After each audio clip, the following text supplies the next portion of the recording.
C'est ici même, en ce lieu si symbolique de lutte, des révolutions et subversions contre l'ordre dirigeant de France, notamment que le leader principal du parti d'opposition camerounais, à savoir le Mouvement pour la Renaissance du Cameroun MRC, a choisi de venir montrer ses muscles.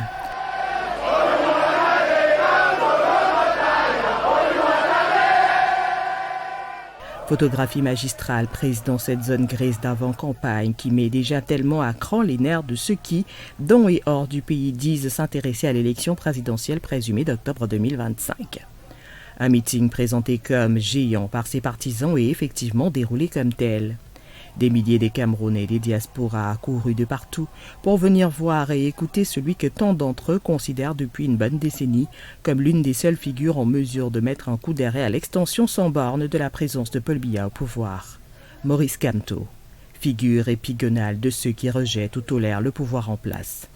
Figure qui capte et exacerbe toutes les radicalités politiques, sociales, intellectuelles et communautaires camerounaises, comme seul l'avait fait jusqu'alors John Frondi, chairman du Social Democratic Front SDF sur la décennie 90. Un homme qui ne laisse finalement personne indifférent, y compris son principal adversaire, lequel n'hésita pas à la sortie du vote d'octobre 2018 à Yaoundé à utiliser contre sa personne et son parti une catégorie langagière de dévalorisation. Je saisis cette occasion pour demander à tous mes compatriotes de faire leur devoir en allant au vote, contrairement aux appels au boycott de certains petits partis politiques. En tout cas, la démocratie marche au Cameroun, elle avance à grands pas et j'en félicite les Camerounais.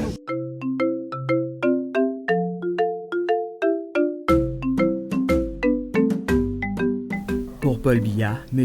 Kamto n'est donc un leader politique négligeable, du moins pas à sa mesure.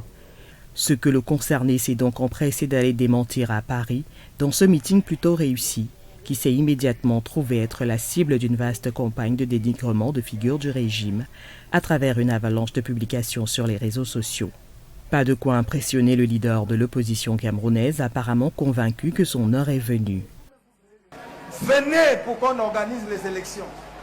Venez pour qu'on défende les résultats. Venez pour qu'on prépare le moment glorieux où les Camerounais, avec la clé qu'on vient de vous me donner, vont ouvrir les portes d'étudier et que tout le peuple camerounais va y entrer pour célébrer sa victoire.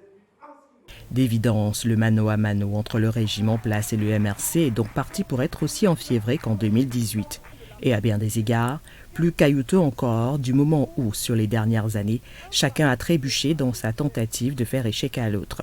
À savoir M. Kamto qui n'est pas parvenu à faire tomber le pouvoir de Yaoundé comme il pensait pouvoir le faire, et le pouvoir de Yaoundé qui a largement échoué dans sa tentative de diminuer l'aura populaire de cet enseignant en droit qui se présente aujourd'hui plus que jamais comme un caillou dans la chaussure de Paul Biya.